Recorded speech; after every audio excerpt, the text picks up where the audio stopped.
towards enlarging the membership of ALCO. The work done by ALCO in fulfilling the mandate it had received from member states from the 51st session. And he also very comprehensively identified the challenges which are being faced by ALCO. In this context, he is seeking inputs from member states on how work program of ALCO can be modified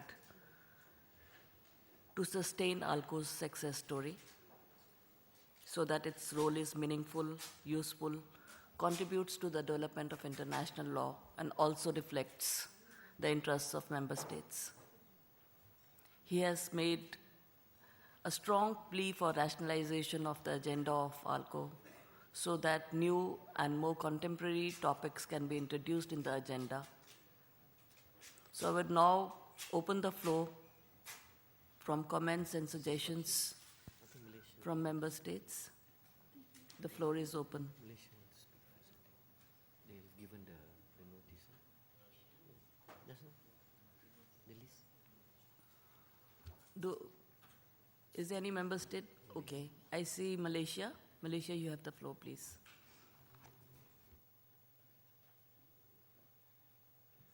Thank you very much, Madam President.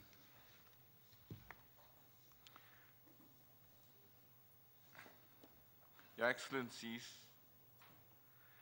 we would like to express our appreciation to the Secretary General of ALCO for the presentation of his report on the administrative, organizational, and substantive matters of the ALCO, setting out, of course, the progress and development of ALCO since the conclusion of the 51st annual session in Abuja, Nigeria, from the 18th to the 22nd of June 2012. Your Excellencies, we are pleased to note the signing of the host country agreement between the Government of Malaysia and ALCO on the 26th of March 2013 to extend Malaysia's hosting of the Kuala Lumpur Regional Center for Arbitration this year. This event clearly signifies Malaysia's continuous commitment to ALCO. Malaysia further observes that the proposal to increase the budget for 2014 as contained in the paper ALCO-52-Headquarters Session, New Delhi 02013-2 will be placed for the consideration and finally to be approved by the leaders of the delegations at this annual session in accordance with Rule 24, Clause 4 of the statutory rules of ALCO. As a matter of principle, Malaysia sees the necessity to deliberate on the review of the existing annual contribution by member states, taking into consideration, among others, the inflationary rate and the escalating operating costs of the Secretariat and continuing needs for the strengthening the Secretariat resources. However, Malaysia would like to propose that before any decision is taken on this proposal, a detailed study is to be conducted by the ALCO Secretariat and interested member states, that is to determine the basis and justification for such approval. Once the study is completed, the outcome should be circulated to member states in advance to the 53rd annual session to enable the member states to deliberate and provide comments. Member states are also expected to seek the necessary mandate for their respective government to enable decision to be made at the 53rd annual session. With respect to the proposal for the increase in annual contribution as for Malaysia, the proposal will entail an increase of payment of the 2014 annual contribution. Malaysia would like to draw the attention of the meeting that for the year 2014 ALCO annual contribution, Malaysia had already provided for that contribution in its 214th budget. As such, an increase would and could only be made in 2015, for Parliament must approve the budget by next year. Malaysia further notes that the future of action for ALCO and hopes to see ALCO achieving greater heights, contributing to the progressive development of international law. In this regard, capacity building and research intensification is of utmost importance, and Malaysia remains deeply committed to this end. In order to ease the financial burden of ALCO, Malaysia proposes that member states to consider hosting some of ALCO's programs in their respective capital, particularly on training and capacity building. Malaysia would like to associate itself with the country statement of Japan, wherein Japan expressed its concern that a mere increase in contribution would not solve the financial problem of ALCO. Member states must be encouraged to pay the yearly contributions, which is their obligation, as it would be unfair for the paying members to increase the payment burden if non-paying members continue not to hit their responsibilities. On a final note, Malaysia commends the Secretary General and the Secretariat once again for their tireless efforts in ensuring the continuous progress and development of ALCO. Madam President, Secretary General of ALCO, I thank you for listening patiently to me. Thank you very much, Malaysia. I see Bangladesh wants to take the floor. Bangladesh, you have the floor, please. Thank you, Madam Chair, and good morning to all distinguished delegations. We would like to once again thank the Secretary General for his very comprehensive and thought-provoking presentation. We appreciate the fact that the Secretary General is moving ahead with a vision in mind as to where he would like to position this organization. And along that line, we would like to complement some of the points that he has made from our perspective. First of all, regarding the enlargement of membership, we do take note of the efforts that the Secretary General himself and the previous chairs, your predecessors, have been making in this direction. What we would perhaps feel the need for is some kind of an analysis as to why is the current inertia amongst new members to enter into the organization.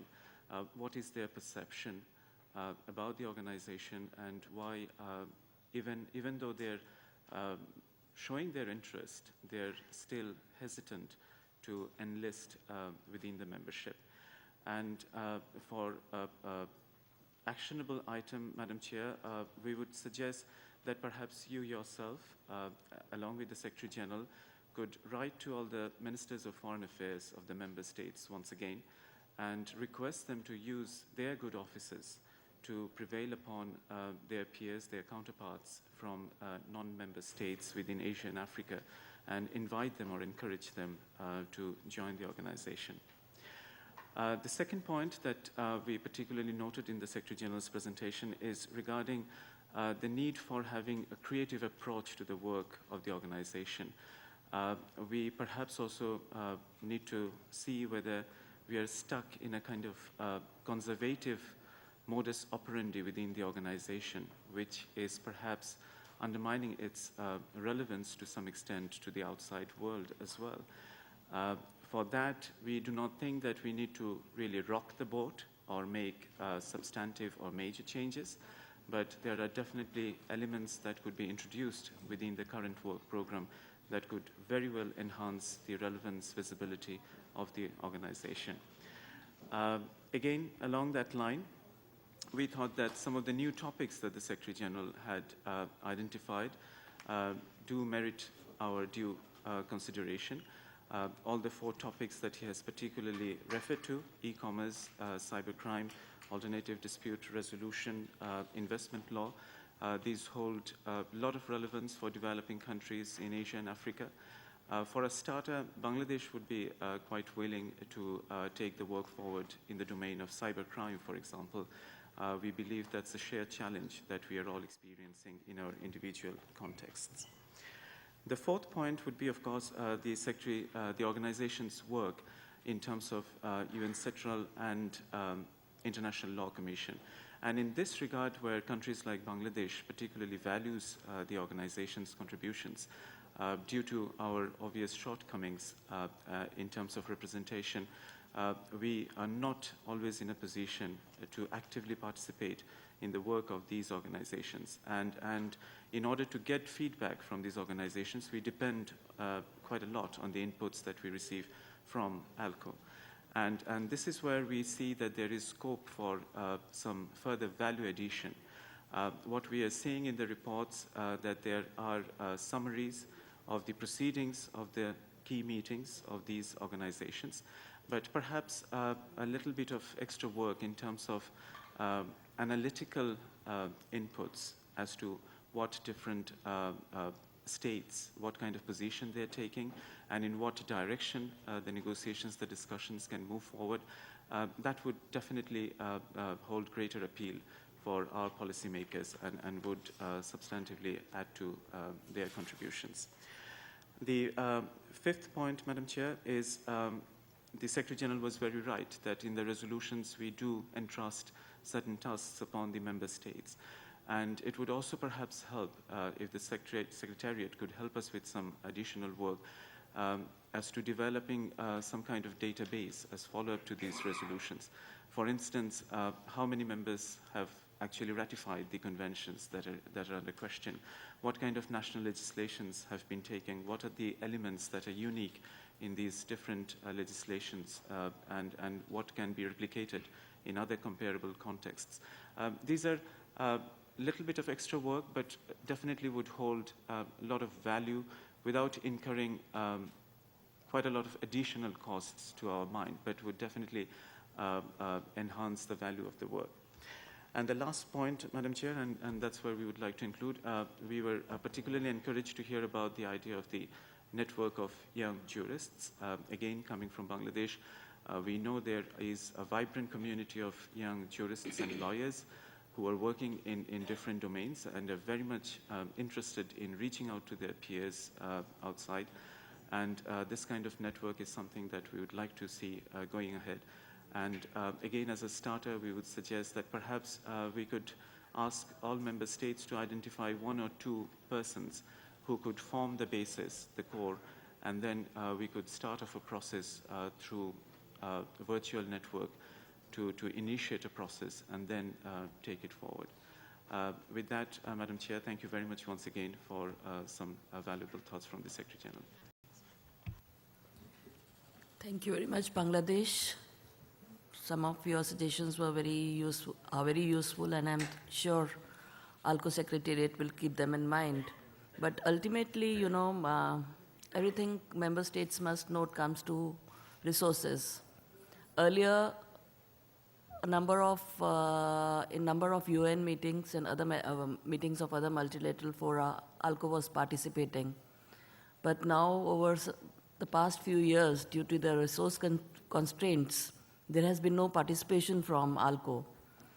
So unless ALCO's representatives are present in the meeting, it will be difficult for ALCO to present an analytical report. So the basis of their reports is also UN reports, which themselves are limited to 20 pages because of resource constraints of the UN. So ultimately, I think ALCO plays a very important role in keeping the member states informed on development of international law, and they will be able to contribute more if some of their representatives participate in those meetings and therefore can reflect to member states what are the issues involved and what are the positions taken by different states, and what are the issues of interest for ALCO member states. So for that, again, the issue comes to resources. So member states should keep that in mind while responding to recommendations made by ALCO Secretariat for increase in contributions. I have Qatar, request from Qatar. You have the floor, sir. شكرا سيد الرئيس. دولة قطر تؤيد مقترح ماليزيا بإرجاء النظر في الزيادة على الميزانية للدورة القادمة 53 مع تقديم مبررات قوية لهذه الزيادة. شكرا.